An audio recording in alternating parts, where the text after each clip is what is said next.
مفتی طارق مسعود special.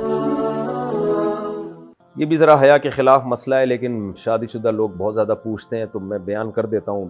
حاملہ عورت کے لیے روزے کا حکم۔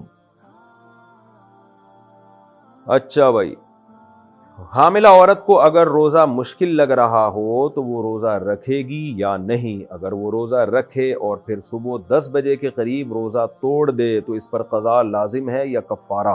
محمد شہباز کراچی سے۔ دیکھیں، حاملہ عورت پر بھی روزہ رکھنا لازم ہے، فرض ہے۔ اگر اس کو بیمار ہونے کا خطرہ ہے تو جیسے دیگر بیماروں کو روزہ چھوڑنا جائز ہے، تو حاملہ عورت کو بھی، اگر دیکھیں حمل بذات خود بیماری نہیں ہے، جو عورتیں بچوں کو فیڈ کراتی ہیں وہ بھی روزہ نہیں چھوڑ سکتی، کیونکہ فیڈ کرانا کوئی بیماری نہیں ہے، یا پریگنینسی کوئی بیماری نہیں ہے۔ ہاں، پریگنینسی میں کسی خاص خاتون کو یہ خطرہ ہو کہ میں نے روزہ رکھا تو بیمار ہو جاؤں گی، غالب گمان ہو، صرف وہم نہ ہو، یا کوئی خاتون فیڈ کرا رہی ہیں ان کو غالب گمان ہو کہ مجھے چکر آئیں گے اور میں بیمار ہونے کا خطرہ ہے، یا چکر آتی ہیں اتنی کمزوری سے گرنے کا خطرہ ہو جاتا ہے ان کو، تو واقعی ایسا خطرہ ہو، یا خود کو تو یہ خطرہ نہ ہو لیکن فیڈ کرانے والی عورت کو یہ خطرہ ہو کہ میں نے اگر روزہ رکھا تو میں فیڈ ہی نہیں کرا سکتی، دودھ ہی نہیں اترے گا سینے میں، جس سے بچے کا نقصان ہو جائے گا، تو اس کنڈیشن میں تو فیڈ کرانے والی عورت روزہ چھوڑ سکتی ہے۔ اسی طرح پریگنینسی والی خاتون اس کنڈیشن میں تو روزہ چھوڑ سکتی ہیں، ادروائز پریگنینسی میں بھی روزہ نہیں چھوڑنا جائز، اور فیڈ کرانے والی عورت کے لیے بھی روزہ چھوڑنا حرام ہے۔ تو اگر یہ خاتون یہ سمجھتی ہیں، خود نہیں سمجھیں بلکہ ڈاکٹروں سے مشورہ کر لیں، اور ایک ڈاکٹر سے نہیں 2-3 ڈاکٹروں سے، اور پھر اپنی رائے قائم کریں کہ اگر ان کو واقعی روزہ رکھنے میں اتنی ویکنس ہو جاتی ہے کہ ان کے لیے روزہ گزارنا مشکل تو سبھی کے لیے ہوتا ہے، یعنی روزہ گزارنے میں بیمار ہونے کا خطرہ ہے ان کو، تو پھر یہ روزہ چھوڑ سکتی ہیں۔ یا پریگنینسی میں روزہ رکھنے کے بعد طبیعت خراب ہو گئی ہے اور روزہ توڑنا پڑ رہا ہے طبیعت خراب ہونے کی وجہ سے، تو پھر روزہ توڑ سکتی ہیں یہ۔ لیکن ویسے پریگنینسی میں جو ہے نا، بہت سی خواتین رکھتی ہیں روزہ، مغرب سے لے کے سحری تک کھاتی رہیں، کس نے منع کیا؟ کیا روزے میں پرفیوم لگا سکتے ہیں؟ روزے میں پرفیوم لگانا صحیح ہے یا نہیں؟ نیز سر درد کی دوا روزے میں سونگھنا صحیح ہے یا نہیں؟ آصف علی دبئی سے۔ پرفیوم لگانے میں کوئی حرج نہیں ہے، ہاں ناک کی طرف کر کے نہ لگائیں کہ ناک میں اس کے ذرات داخل ہو جائیں آپ کے، جان بوجھ کر اس کو سونگھنا، یعنی اس کے جو الکوہلک ذرات ہیں ان کو کھینچنا۔ جب آپ نے لگا دیا پرفیوم تو پھر اس کی خوشبو آتی رہے، اس میں کوئی حرج نہیں ہے۔ تو باقی مسئلہ یہ ہے کہ سر درد کی دوا سونگھنا، تو سونگھنے میں اگر پراپر ذرات ہیں جو اڑ کے آپ کی ناک کے اندر جا رہے ہیں، اس کو کوئی دھواں وغیرہ یا کوئی کیا کہتے ہیں ایسی کوئی چیز نکلتی ہوئی نظر آ رہی ہے اس کو سونگھنے میں، پھر تو روزہ ٹوٹ جائے گا۔ ادروائز صرف خوشبو کی حد تک، اس کے اندر کوئی اسمیل ہے خاص قسم کی، تو صرف اس کو سونگھنے سے روزہ نہیں ٹوٹتا۔ ہوا سے مٹی حلق میں چلی گئی تو روزے کا حکم۔ میرے حلق میں مٹی اڑ کر چلی گئی تو کیا میرا روزہ ٹوٹ گیا؟ حمزہ رشید کراچی سے۔ نہیں جی، روزہ نہیں ٹوٹا، گرد و غبار سے روزہ نہیں ٹوٹتا۔ ہاں، گرد و غبار میں جائیں آپ باقاعدہ اس کو اس نیت سے سونگھیں گے میرے حلق میں مٹی جائے تو پھر روزہ ٹوٹ جائے گا۔ خود سے جو مٹی جا رہی ہے چلنے پھرنے میں تو ان سے روزہ نہیں ٹوٹتا۔ مٹی چلی گئی، تنکا چلا گیا، اس طرح کی جو چیزیں گرد و غبار میں جا رہی ہوتی ہیں حلق میں، ان سے روزہ نہیں ٹوٹتا۔ سحری میں کچھ ذرات منہ میں رہ گئے تو روزے کا حکم۔ سحری میں کلی کرنے کے باوجود کچھ ذرات منہ میں رہ گئے، کچھ ذرات، اگر روزے کی حالت میں وہ پیٹ میں چلے جائیں تو اس سے کیا روزہ ٹوٹ جائے گا؟ انصر خان اسلام آباد سے۔ تھوڑے بہت ذرات جو منہ میں رہ جاتے ہیں، بعد میں اگر آپ نے ان کو نگل لیا تو اس سے روزہ نہیں ٹوٹتا۔ ہاں، اگر چنے کے دانے کے برابر ذرات تھے، یہ جو بھنے ہوئے چنے ہوتے ہیں نا، ان کے اتنے زیادہ ذرات تھے کہ آپ سمجھتے کہ ایک چنے کے دانے کے برابر ہیں، تو پھر اگر ان کو آپ نے نگل لیا سحری کا وقت ختم ہونے کے بعد تو پھر روزہ ٹوٹ جائے گا۔ ان سے کم ذرے کے جو ذرات ہوتے ہیں، تو تھوڑے بہت جو رہ جاتے ہیں زبان میں اٹکے ہوئے، ان سے روزہ نہیں ٹوٹتا اگر وہ نگل لیے جائیں۔ دھواں حلق میں چلا گیا تو روزے کا حکم۔ روزے کی حالت میں کھانا بناتے وقت دھواں حلق میں چلا جائے تو کیا حکم ہے؟ فریحہ قدوس۔ اگر دھواں خود بخود حلق میں چلا گیا، آپ کھانا بنا رہی تھی، تو اس سے روزہ نہیں ٹوٹتا۔ ہاں، دھوئیں کے قریب جا کے پراپر سونگھنا کہ میرے حلق میں جائے، اس سے روزہ ٹوٹ جائے گا۔ اس کی مثال ایسے جیسے کوئی آدمی سگریٹ پی رہا ہے اور دھواں نکل رہا ہے، وہ دھواں آپ کے حلق میں بھی چلا جا رہا ہے تو اس سے روزہ نہیں ٹوٹے گا، لیکن سگریٹ پینے والے کا روزہ ٹوٹ جائے گا کیونکہ وہ پراپر دھواں کھینچ رہا ہے اپنے پھیپھڑوں کی طرف، یا وہ دھواں جیسے ہی نکال رہا ہے آپ جوش محبت میں جا کے اس کے منہ سے جا کے دھواں سونگنا شروع کر دیتے ہیں، اندر رہ جانا شروع کر دیتے ہیں، تو آپ کا بھی روزہ ٹوٹ جائے گا۔ تو یہ دھواں، دھول، مٹی، کنکر، تنکے، یہ ایسی چیزیں ہیں کہ جان کر آپ حلق میں اتاریں گے تو روزہ ٹوٹے گا، اور خود بخود یہ حلق میں چلے جائیں گے تو ان سے روزہ نہیں ٹوٹے گا۔ روزے میں بلغم نگل لیا تو کیا حکم ہے؟ روزے کی حالت میں اگر بلغم نگل لیا جائے تو اس سے روزے پر فرق پڑتا ہے؟ عثمان علی: نہیں، اس سے کوئی فرق نہیں پڑتا، اپنا بلغم ہونا چاہیے معذرت کے ساتھ۔ دوران روزہ ایام شروع ہو گئے تو عورت کیا کرے؟ اگر ایام شروع ہو جائیں، مینسز شروع ہو جائیں اور اس کی وجہ سے عورت کا روزہ ٹوٹ جائے تو کیا افطار تک بھوکا پیاسا رہنا افضل ہے؟ محمد حسن کراچی سے: نہیں جی، عورت نے روزہ رکھا، مینسز شروع ہو گئے تو روزہ اسی وقت ٹوٹ گیا اور کھانا پینا شروع کر دیں۔ البتہ اس کا برعکس اگر ہوا ہے، عورت نے مینسز کی وجہ سے روزہ چھوڑ دیا اور روزے کے دوران، یعنی روزہ رمضان کا روزہ چل رہا تھا اور درمیان میں مینسز بند ہو گئے اس کے، یعنی جیسے کسی عورت نے سحری یعنی روزہ نہیں رکھا اور دوپہر 12-1-2 بجے کا ٹائم تھا، ان کو مینسز آنا بند ہو گئے، پاک ہو گئیں، تو اب ان پر لازم ہے کہ روزے داروں کی طرح رہیں، بعد میں قضا بھی رکھیں، اب ان کے لیے کھانا پینا جائز نہیں ہے، روزے داروں کی طرح رہنا ان پر لازم ہے۔ اسی میں مسافر کا بھی حکم ہے، کسی مسافر نے روزہ چھوڑ دیا سفر کی وجہ سے، لیکن درمیان میں وہ اپنے شہر میں داخل ہو گیا، تو جیسے ہی شہر میں داخل ہوگا تو اب اس پر لازم ہوگا کہ افطاری تک روزے داروں کی طرح رہے، اس کے لیے کھانا پینا اب جائز نہیں ہوگا، روزے کی قضا تو بعد میں کرے گا لیکن اب اس کو بھی کمپلیٹ کرے گا۔ سفر میں روزے کا کیا حکم ہے؟ سفر کے اندر روزہ رکھنے یا نہ رکھنے کی کیا صورت ہے؟ میں نے سنا ہے کہ وہ روزہ سفر میں چھوڑنے کی اجازت ہے جس کا وقت دوران سفر آئے، اس کی وضاحت فرما دیں۔ احمد سعید سیالکوٹ سے: جی بالکل آپ نے صحیح سنا ہے، آپ سفر کے دوران اگر سحری کا وقت ختم ہو گیا، سحری کا وقت ختم ہو رہا ہے اور روزہ شروع ہو رہا ہے سفر کے دوران، تو یہ والا روزہ آپ چھوڑ سکتے ہیں۔ ابھی سفر آپ کا شروع ہوا نہیں ہے، جیسے آپ کراچی کے، میں کراچی کا رہنے والا ہوں، میں کراچی ایئرپورٹ پہ بیٹھا ہوں، میں نے ارادہ کیا مدینہ یا مکہ جانے کا اور رمضان چل رہا ہے، اب میں کراچی ایئرپورٹ پہ بیٹھا ہوں سفر کے لیے اور اسی دوران سحری کا وقت ختم ہو گیا، تو مجھ پر لازم ہے کہ میں روزہ رکھوں، اس لیے کہ ابھی سفر میرا شروع ہوا نہیں ہے، یہاں تک کہ میں جہاز میں بیٹھ چکا تھا اور سحری کا وقت ختم ہو گیا تو بھی روزہ رکھنا لازم ہے، یہاں تک کہ جہاز ابھی رن وے پر ہے، وہ رن وے پر دوڑتا ہوا جا رہا ہے اور ٹیک آف کرنے کے لیے، تو بھی مجھ پر لازم ہے کہ میں روزہ رکھوں، کیونکہ ابھی سحری کا وقت اگر اس دوران ختم ہو جائے، یہاں تک کہ جہاز اڑ گیا لیکن ابھی کراچی کی حدود کے اندر ہے اور سحری کا وقت ختم ہو گیا تو بھی مجھ پر لازم ہے روزہ رکھوں۔ ہاں، جہاز کراچی کی حدود کو چھوڑ چکا ہے اور اب سحری کا وقت اس دوران ختم ہو رہا ہے، کیونکہ اب سفر شروع ہو چکا ہے اور سحری کا وقت اس دوران ختم ہو رہا ہے، اب میرے لیے روزہ چھوڑنا جائز ہوگا، تو وہ روزہ چھوڑنا جائز ہے جو روزہ سفر کے دوران آئے، ابھی سفر شروع ہوا نہیں ہوتا، آپ اسٹیشن پہ بیٹھے ہیں، اڈے پہ بیٹھے ہیں، لوگ پہلے ہی روزہ چھوڑنا شروع کر دیتے ہیں، یہ جائز نہیں ہے۔ یہ بھی ذرا حیا کے خلاف مسئلہ ہے لیکن شادی شدہ لوگ بہت زیادہ پوچھتے ہیں تو میں بیان کر دیتا ہوں۔ روزے میں زوجہ سے بوس و کنار کرنا، کیا روزے کی حالت میں شہوت سے یا بغیر شہوت کے بیوی کو چھونا جائز ہے؟ کیا بوس و کنار کرنا جائز ہے؟ اداس ملک نے چکوال سے پوچھا ہے۔ جائز ہے، اس میں کوئی گناہ نہیں ہے، البتہ اگر ڈسچارج ہو گئے تو پھر گناہ بھی ہوگا، روزہ بھی ٹوٹ جائے گا، کفارہ لازم نہیں ہوگا۔ کفارہ اس صورت میں لازم ہوتا ہے جب انٹرکورس کر لیا جائے، تو پھر بے شک ڈسچارج نہ بھی ہو، انٹرکورس کرنے کے بعد کفارہ بھی لازم ہے 60 روزوں کا، جس کی ڈیٹیل میں پہلے بتا چکا ہوں، اور روزہ بھی ٹوٹ گیا، اور بیوی بھی کبھی اگر روزہ تھا تو اس پہ بھی کفارہ لازم ہوگا۔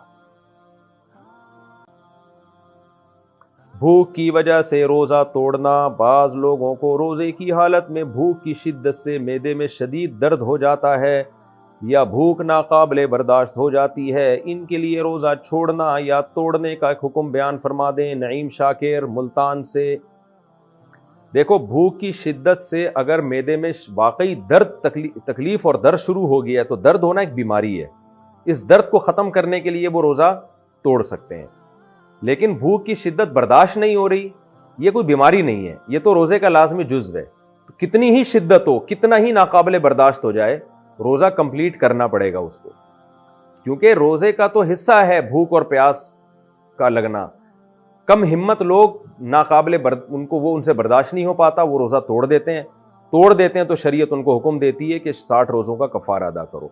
تو ناقابل برداشت کا مطلب خوب سمجھ لیں. اگر درد ہو رہا ہے نا، پین ہو رہا ہے، پین پھر برداشت سے باہر ہو رہا ہے، تو پھر پین ہے، وہ بیماری ہے.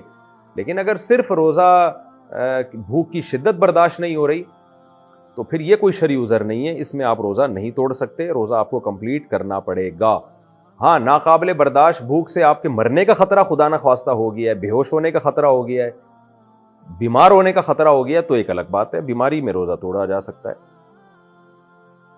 روزے میں ناک میں پانی ڈال سکتے ہیں. مجھ سے روزے کی حالت میں غلطی سے ناک میں پانی چلا گیا جو حلق میں جاتا ہوا محسوس بھی ہوا، کیا اس سے میرا روزہ ٹوٹ گیا؟ سمیہ بطول راول پنڈی سے. غلطی سے آپ کو روزہ یاد تھا اور ناک میں پانی آپ نے ڈالا اور وہ حلق میں چلا گیا، محسوس ہونے کی بات نہیں ہے، 100% یقین ہو کہ حلق میں گیا ہے تو پھر روزہ ٹوٹے گا. 100% یقین نہیں ہے پھر روزہ نہیں ٹوٹے گا. رات میں غسل فرض ہوا تو سحری کے بعد کر سکتے ہیں. اگر زوجین نے ہم بستری کی، بعد میں سستی کی وجہ سے آنکھ دیر سے کھلنے کی وجہ سے غسل کیے بغیر سحری کر کے روزہ رکھ لیا تو کیا روزہ ٹھیک ہو گیا؟ کیا سحری کرنے سے پہلے غسل کرنا ضروری ہے؟ راؤ محمد عبداللہ راول پنڈی سے. نہیں جی، بغیر غسل کیے بھی آپ سحری کھا سکتے ہیں. سحری کرنے کے بعد پھر فرض نماز پڑھنے سے پہلے آپ غسل کر لیں، کیونکہ نماز قضا کرنا گناہ کبیرہ ہے. تو روزے کا غسل سے کوئی تعلق نہیں ہے، غسل کا تعلق نماز سے ہے، روزے سے نہیں. پوری دنیا کے مسلمان رمضان اور عید ایک دن کر سکتے ہیں. چاند کے اختلاف مطالعے کا کہاں تک اعتبار ہے؟ ایک دوست یہ اعتراض کرتے ہیں کہ پوری دنیا میں کہیں بھی چاند نظر آ جائے تو سب ممالک کے مسلمانوں کو روزہ وغیرہ رکھنا چاہیے. محمد فہد نواز ڈیرہ اسماعیل خان سے. ایسا ہی ہونا چاہیے، لیکن یہ جب ہوگا جب پوری دنیا میں ایک خلافت ہوگی، ایک مسلمانوں کی حکومت ہوگی. پھر وہ ایک خلیفہ فیصلہ کرے گا کہ فلاں جگہ چاند نظر آ گیا ہے اور معتبر شہادتوں تک ہم سے اطلاع پہنچی ہے، لہذا پورے عالم اسلام میں کل روزہ ہوگا، پورے عالم اسلام میں کل عید ہوگی. اب چونکہ ایک خلیفہ نہیں ہے مسلمانوں کا، ایک گورنمنٹ نہیں ہے، تو پھر ہم شریعت نے حکم دیا ہے کہ جو جس خطے میں رہتا ہے وہاں کی حکومت کے فیصلے کا وہ پابند ہے. تو سعودی عرب میں سعودی گورنمنٹ کے فیصلے کے پابند ہیں آپ، پاکستان میں پاکستانی گورنمنٹ کے، ملیشیا میں ملیشیا کی گورنمنٹ کے فیصلے کے پابند ہیں. اور جہاں اسلامی حکومت نہیں ہے تو وہاں مسلمانوں کو چاہیے کوئی کمیٹی بنائیں جو چاند دیکھنے کا اعتبار کرے، کیونکہ اصل میں جو حدیث میں آتا ہے صوموا لرؤیتہ وافطروا لرؤیتہ، صحیح حدیث ہے، چاند دیکھ کے روزہ رکھو، چاند دیکھ کے افطار کرو. ظاہر ساری دنیا تو نہیں چاند دیکھے گی نا، ایک مخصوص متعین افراد ہوں گے جو نامزد ہوں گے. تو جو بھی غیر مسلم ریاستیں ہیں، امریکہ ہے، یو کے ہے، وہاں مسلمانوں کو چاہیے کہ اتفاق رائے سے مسلکی اختلافات کو بالائے طاق رکھیں، اتفاق رائے سے ایک کمیٹی تشکیل دے دیں، رؤیت ہلال کمیٹی، جیسے پاکستان میں ہے، انڈیا میں ہے، بنگلہ دیش میں ہے، تو ایسے ایک رؤیت ہلال کمیٹی تشکیل دے دیں اور پھر وہ چاند دیکھنے کا اہتمام کریں اور وہ جو فیصلہ کریں پھر پورے مسلمانوں کو، چاہے وہ کسی بھی مسلک کے ہوں، ان سب کو چاہیے اس کمیٹی کے فیصلے کا اعتبار کریں. جیسے مفتی منیب صاحب تو بریلوی مکتب فکر کے تھے، لیکن جب وہ چاند کا اعلان کرتے تھے تو اہل حدیث بھی اس کو فالو کرتے تھے، دیوبند مکاتب فکر کے لوگ بھی اس کو فالو کرتے تھے، تمام مکاتب فکر کے لوگ اس کو فالو کرتے تھے. تو ایسے ہی دوسرے کنٹریز میں بھی مسلمانوں کو چاہیے کہ ایک کمیٹی بنا دیں، مسلکی اختلافات کو دائیں طرف رکھیں، ایک کمیٹی تشکیل دیں اور اس میں تمام مسالک کی نمائندگی رکھ لیں تاکہ کسی کو اس سے اختلاف نہ ہو. تو وہ کمیٹی جو فیصلہ کرے گی وہ فیصلہ تمام لوگوں پر نافذ ہوگا، اور پھر باقی لوگوں کو چاہیے 1.5 اینٹ کی الگ مسجد نہ بنائے. لیکن یہ باتیں سمجھ میں آ نہیں رہی ہیں مسلمانوں کی، تو کیا کریں. باقی پوری دنیا میں ایک عید جب ہی ہو سکتی ہے جب پوری دنیا میں ایک نظام حکومت ہو، ایک خلافت قائم ہو جائے مسلمانوں کی، اور ایک جو ہے وہ امیر ہو. روزے میں انسولین لگا سکتے ہیں؟ کیا روزے کی حالت میں انسولین لگا سکتے ہیں؟ حبیب اللہ لاہور سے. جی لگا سکتے ہیں، انسولین تو انجیکشن کے ذریعے داخل کی جاتی ہے، جائز ہے. روزے میں طاقت کے انجیکشن لگوانا، ایک آدمی جو صحت مند ہے، کوئی بیماری اسے لاحق نہیں ہے، اگر وہ روزے کی حالت میں طاقت کا انجیکشن لگواتا ہے اور مقصد یہ ہے کہ روزے کی حالت میں بھوک پیاس کا احساس نہ ہو تو کیا اس سے روزے کی صحت پر کوئی فرق پڑے گا؟ اور بلا عذر روزے کی حالت میں ایسا کرنا کیسا ہے؟ حماد اللہ، جائز ہے، کوئی حرج نہیں ہے، اس لیے کہ روزہ نام ہے کھانے پینے سے ایوائڈ کرنے کا، تو یہ کھانے پینے سے ایوائڈ کر رہا ہے تو باہر سے جو مرضی کر لے۔ بعض لوگوں کو اس پر یہ اشکال ہوتا ہے کہ اس سے روزے کا مقصد فوت ہو جائے گا، تو دیکھیں روزہ نام ہے کھانے پینے سے اور جمع سے ایوائڈ کرنا، باقی اپنے آپ کو زبردستی ٹینشن میں ڈالنا یہ روزے کے مقاصد میں سے نہیں ہے۔ جتنی اللہ کی طرف سے آزمائش آئے وہ تو ٹھیک ہے۔ اس کی مثال ایسے ہے جیسے ہمیں شدید پیاس لگ رہی ہوتی ہے، ہم کیا کرتے ہیں، ٹھنڈے پانی سے نہاتے ہیں، ٹب میں بیٹھ جاتے ہیں جا کے، تو اس سے بھی روزے کی شدت میں کمی آتی ہے۔ تو اب کوئی اس کو، آج تک کسی نے اس کو مکروہ یا ناپسندیدہ نہیں لکھا۔ ہمیں یاد ہے ہم جب بچپن میں بہت شدید گرمی کے روزے ہوتے تھے تو ہم دیکھتے تھے تولیے کو جو ہے نا، ٹاول کو ٹھنڈے پانی میں ڈال کے لوگ سروں پہ ڈال رہے ہوتے تھے تاکہ روزے کی شدت میں کمی آئے، تو اس سے پیاس میں کمی آتی ہے، نہانے سے پیاس میں کمی ہوتی ہے، ایئر کنڈیشن میں بیٹھے رہیں گے تو پیاس میں کمی ہوگی۔ تو جیسے ان ہیلوں سے، ان تدبیروں سے روزہ لگنے سے کوئی اپنے آپ کو بچائے کہ تاکہ مجھے روزہ نہ لگے تو کوئی گناہ نہیں ہے، تو ایسے ہی کوئی طاقت کا انجیکشن بھی لگا لیتا ہے تو کوئی گناہ نہیں ہے۔ باقی اس سے ایسا روزے کا پورا مقصد فوت ہوتا بھی نہیں ہے، آپ طاقت کے جتنے چاہے انجیکشن ٹھوک دیں، جو پیاس لگے گی، جو بھوک لگے گی وہ اپنی جگہ لگے گی۔ اگر انجیکشنوں سے آپ کی بھوک ختم ہونے والی ہوتی تو جن کے پاس کھانے پینے کا ٹائم نہیں وہ ٹیکوں پہ ہی سیٹ ہو جاتے، وہ اپنے آپ کو انجیکشنوں پہ سیٹ کر لیتے۔ تو ایسا نہیں ہے، آپ طاقت کے جتنے مرضی انجیکشن لگوا دیں، بلکہ بعض انجیکشن لگوانے سے تو بھوک ڈبل ہو جاتی ہے آپ کی، تو جو بھوک اور پیاس کی جو وہ شدت ہے وہ اس میں کمی نہیں آتی۔ اور ویسے بھی یہ انجیکشن لگوانا صحت کے لیے بلا وجہ ڈاکٹر بھی نہیں لگا کے دیتے آپ کو، کہ آپ کو روزہ بہت لگ رہا ہے تو ڈاکٹر بھی اتنے فارغ نہیں بیٹھے ہوئے آپ کو طاقت کے انجیکشن وہ ٹھوکنا شروع کر دیں، وہ بھی آپ کو منع کرے گا بھائی اچھا بھلا آدمی ہے، کیوں انجیکشن تو بہت شدید ضرورت میں لگوایا جاتا ہے۔ بہرحال مسئلہ کی روح سے جو بات تھی وہ میں نے بتا دی کہ اس سے روزے پہ کوئی فرق نہیں پڑتا۔ روزے کی حالت میں دوران غسل غرارہ کرنا۔ روزے کی حالت میں دن میں احتلام ہو گیا تو غسل کر کے پاک ہونے کے بارے میں کیا حکم ہے؟ کیا غرارہ کیا جائے گا؟ شیخ محمد خان UAE سے۔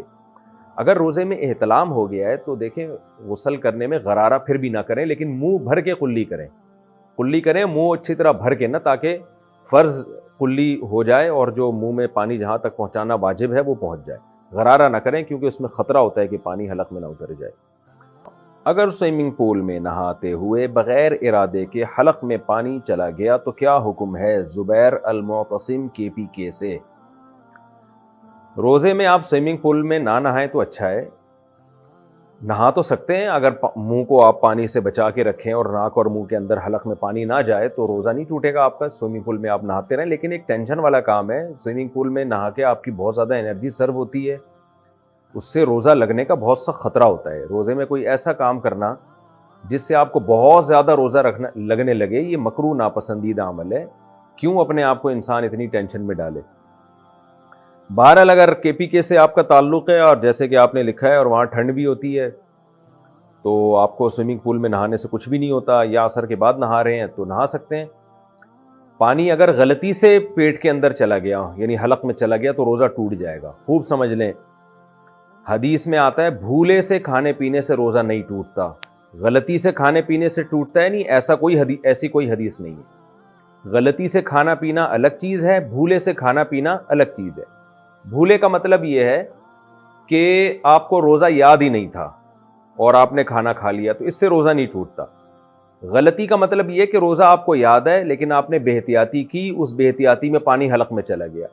جیسے آپ وضو کے دوران غرارہ کر رہے تھے، آپ کو روزہ یاد بھی ہے، غرارہ کرنا جائز نہیں ہے وضو میں اس لیے کہ خطرہ ہوتا ہے، لیکن آپ فنٹر بنے ہوئے تھے، آپ نے غرارہ کیا کہ میں احتیاط سے کروں گا اور حلق میں پانی نہیں جانے دوں گا، اور پانی حلق میں چلا گیا تو روزہ آپ کا ٹوٹ جائے گا۔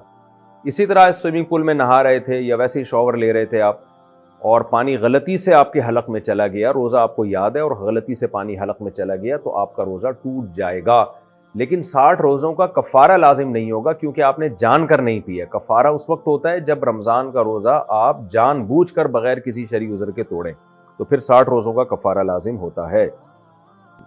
پاکستان سے دبئی پہنچے تو پتہ چلا وہاں روزہ تھا، میں پاکستان سے دبئی آیا تھا. پاکستان میں اس وقت روزہ نہیں تھا, اگلے دن روزہ تھا. میں جب دبئی پہنچا تو یہاں روزہ تھا, لیکن میں نے سحری نہیں کی, اس لیے روزہ نہیں رکھا میں نے. کیا وہ روزہ مجھے عید کے بعد قضا کرنا پڑے گا؟ محمد عامر دبئی سے. جناب محمد عامر صاحب, چونکہ آپ جب پاکستان میں تھے سحری کا وقت جو تھا وہ دبئی میں نہیں شروع ہوا, بلکہ راستے میں ہی سحری کا وقت شروع ہو گیا اور آپ نے روزہ نہیں رکھا, اور جب آپ دبئی پہنچے تو وہاں روزہ تھا. تو چونکہ آپ پہ یہ روزہ واجب نہیں ہوا تھا, واجب اس لیے نہیں ہوا تھا کہ سفر کے دوران آپ دبئی میں نہیں تھے, اس وقت سحری کا وقت ختم ہو چکا تھا دبئی پہنچنے سے پہلے ہی. تو چونکہ یہ روزہ سرے سے آپ پر لازم ہی نہیں ہوا تھا, آپ پاکستان کے حساب سے تھے اس وقت تک, تو جب لازم ہی نہیں تھا تو اس روزے کی قضا پھر آپ پر لازم نہیں ہوگی, کیونکہ روزے میں تجزی نہیں ہوتی, ٹکڑے ٹکڑے نہیں کیا جا سکتا روزے کے اجزاء کو. تو اس لیے روزہ کی قضا اس وقت لازم ہوتی جب آپ صبح صادق سے پہلے پہلے دبئی پہنچ جاتے, اور پھر دبئی میں آپ مسافر ہونے کی وجہ سے روزہ چھوڑ بھی دیتے تو بعد میں آپ پر قضا واجب ہوتی, اور اگر رکھ لیتے تو پھر رکھ لیتے. لیکن آپ چونکہ صبح صادق کے بعد دبئی پہنچے ہیں تو یہ روزہ شرعاً آپ پر لازم ہوا ہی نہیں تھا. جب لازم ہی نہیں ہوا تھا تو پھر آپ پر اس کی قضا لازم. مفتی طارق مسعود اسپیشل.